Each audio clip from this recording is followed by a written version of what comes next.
हिंगळादेवी हिंगळादेवीचं खरी कहाणी जी दंतकथा आहे, कथा आहे किंवा काय, याचं जे एक स्वरूप होतं लघुपटाच्या मार्फत राजेश खर्डे यांच्या चॅनलला हिंगळादेवीचं एक माहिती सांगणारा एक लघुपट वेसावची श्री हिंगळादेवी आपल्या भेटीस 2 वर्षापूर्वी आला होता आणि तो आजही यूट्यूबवर आपण बघू शकता.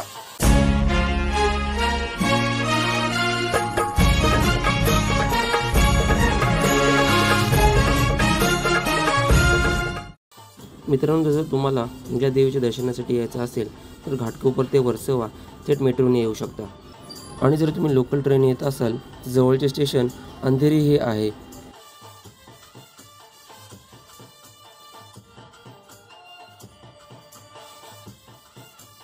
वर्सोवा मेट्रो स्टेशन जवळ आल्यानंतर रिक्षामध्ये प्रति व्यक्ती 20 रुपये भाडे देऊन आपण वर्सोवा गावामध्ये जातो. रिक्षावाले सुद्धा अगदी आपल्याला गावाच्या वेशीवर आणून सोडतात. वर्सोवा गावाला the land of freedom fighter सुद्धा म्हटलं जातं. इथे स्वातंत्र्य सैनिक ॲडव्होकेट शांताराम पांडुरंग वेसावकर यांच्या नावाने चौक बांधण्यात आलेला आहे. आणि गावाच्या वेशीवर असलेलं हे श्री मसान देवीचं मंदिर. मंदिराच्या बाहेर हे 2 पहारेकरी पुतळे उभे आहेत.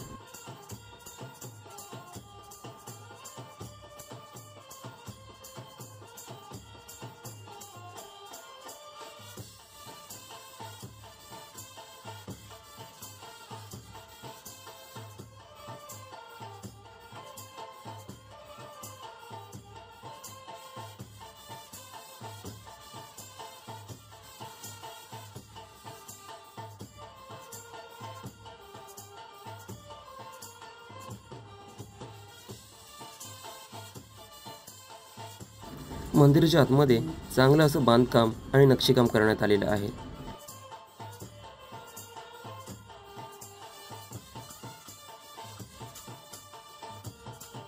मुख्य गाभाऱ्यात प्रवेश करण्याआधी आपल्या मंदिराच्या उजव्या आणि डाव्या बाजूला 2 प्रशस्त असे सिंहाच्या संगमरवरी मूर्ती पाहायला मिळतात.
मसनदेवीच्या उजव्या बाजूला गणपती बाप्पाचं छोटंसं देवारा आहे.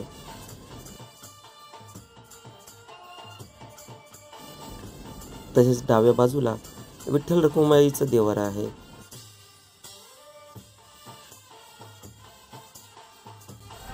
नमस्कार मंडळी, तर नवरात्री विशेष व्हिडिओमध्ये तुमचे सर्वांचे हार्दिक स्वागत. आज आपण आलेलो होते मुंबई वर्सोवा येथील हिंगळादेवीच्या दर्शनासाठी. याआधीसुद्धा आपण वर्सोवा येथे आलो होतो, एक व्हिडिओ शूट केली होती. नारळी पौर्णिमेची आपण व्हिडिओ शूट केली होती. चांगला प्रतिसाद आपल्या त्या व्हिडिओला मिळाला होता आणि तेव्हासुद्धा आपण हिंगळादेवीचं दर्शन घेतलं होतं. मात्र आज सविस्तरपणे आपण हिंगळादेवीच्या दर्शनाला आलेलो आहोत नवरात्रीमध्ये. तर सर्वप्रथम आपण दर्शन घेतलेले ते मसान देवीचं. त्यानंतर आता आपण जाणार आहोत मसान देवीचीच बहीण अशी मानली जाणारी आई हिंगळादेवी. तर जाऊया. थोडीशी मंदिरामध्ये गर्दी पाहायला मिळू शकते. मात्र संध्याकाळचा टाईम आहे आणि नवरात्री चालू आहे, त्यामुळे साहजिकच गर्दी असणार आहे.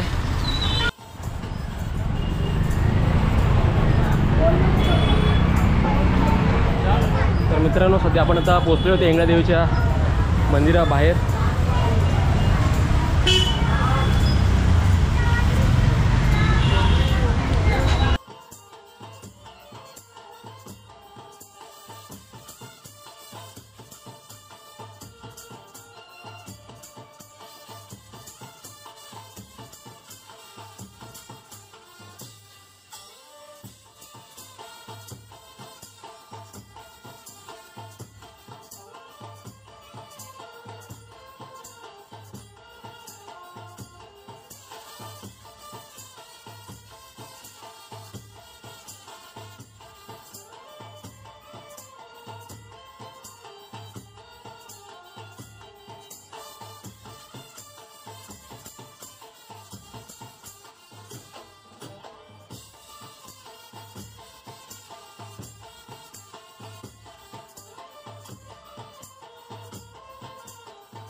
तर नमस्कार मंडळी, सध्या आपल्यासोबत आहेत वेसावे गावचे जुने चेअरमन म्हणजे हिंगळादेवी मंदिराचे जुने चेअरमन आहेत श्री रवींद्र कृष्णा खर्डे साहेब.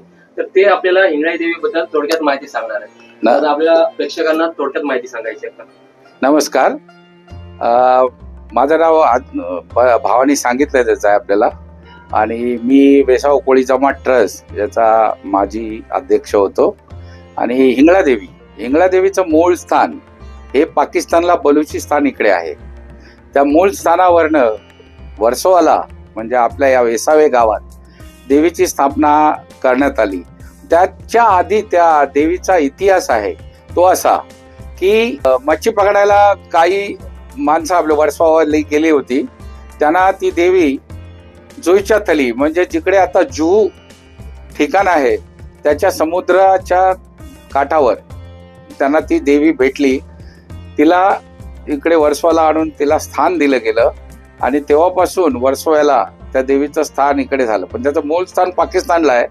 तसंच आपल्या महाराष्ट्रात गडहिंग्लज इकडे पण देवीचं स्थान आहे. सोमनाथ जे आहे गुजरातला तिकडे पण एक देवीचं स्थान आहे. अशा बऱ्याच ठिकाणी देवीची स्थानं आहेत.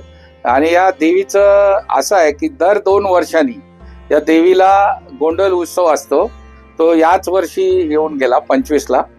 तो आत्ता 2 महिन्यापूर्वी तो गोंधळ झाला. तर त्याचं असं असतं की जेव्हा कोणी नवस बोलतात देवीला तेव्हा नाऱ्या बेऱ्या त्याला घ्यायला लागतात. म्हणजे जसं कैदी कसे असतात त्यांना नाऱ्या बेऱ्या बांधतात तसं त्याचं एक प्रतीक असतं. तारेंनी ते नाऱ्या बेऱ्या बनवल्या जातात आणि त्याची एक नाऱ्या बेऱ्या घालून पूर्ण गावाला त्याची एक फेरी करून 3 नाऱ्या बेऱ्या इकडे मंदिरात येऊन सोडायच्या असतात. तो एक तसा नवस असतो. म्हणजे देवीच्या आता नवरात्रात भरपूर लोकांनी दर्शन घेतलं. आजपर्यंत मला वाटतं 3-4 लाख लोक येऊन गेले 4-5 दिवसात. आणि अजून लोक येत आहेत. सकाळी जास्त गर्दी असते, संध्याकाळी थोडी कमी असते, पण गर्दी असते.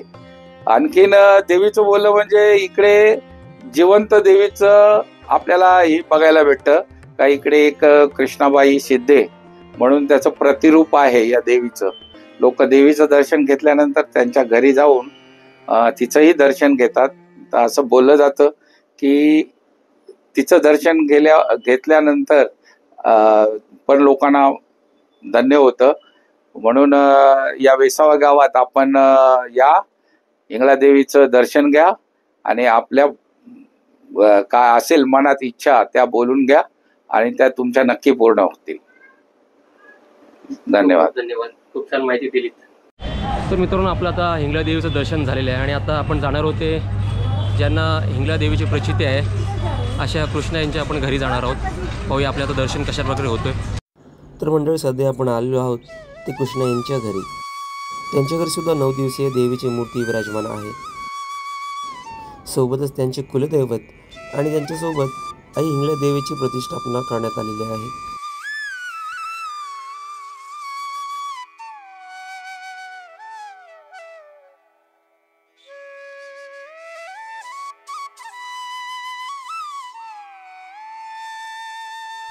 तर मित्रांनो, आपण सध्या आलो होतो कृष्णा यांच्या घरी. मात्र कृष्णा यांची तब्येत चांगली नसल्या कारणाने त्यांचं काही भेट झाली नाही आपली. मात्र त्यांच्या मुलासोबत आपली चांगली चर्चा झाली आणि चांगली छान माहिती दिली त्यांनी. त्यांच्या घरी असणाऱ्या आम्ही देवीचं कुलदेवतेचं दर्शन घेतलं. त्यांच्या घरीसुद्धा घटस्थापना केलेली आहे आणि थोडक्यात आम्ही दर्शन घेतलं आणि त्यांच्यासोबत छान गप्पाटप्पासुद्धा झाल्या. मात्र आई झोपल्या असल्या कारणाने कृष्णा यांची भेट आपल्याला झाली नाही. मात्र पुन्हा अपडाऊन कधीतरी आपल्याला जमलं तर पुन्हा एकदा येऊ. तर मंडळी, व्हिडिओ आवडल्यास व्हिडिओला लाईक करायला विसरू नका आणि आपल्या चॅनलवर जर नवीन असाल तर आपल्या चॅनलला सबस्क्राईब करायला विसरू नका. तोपर्यंत भेटू एका नवीन व्हिडिओमध्ये. जय हिंद, जय महाराष्ट्र, जय भवानी, जय शिवराय, जय आई हिंगळादेवी.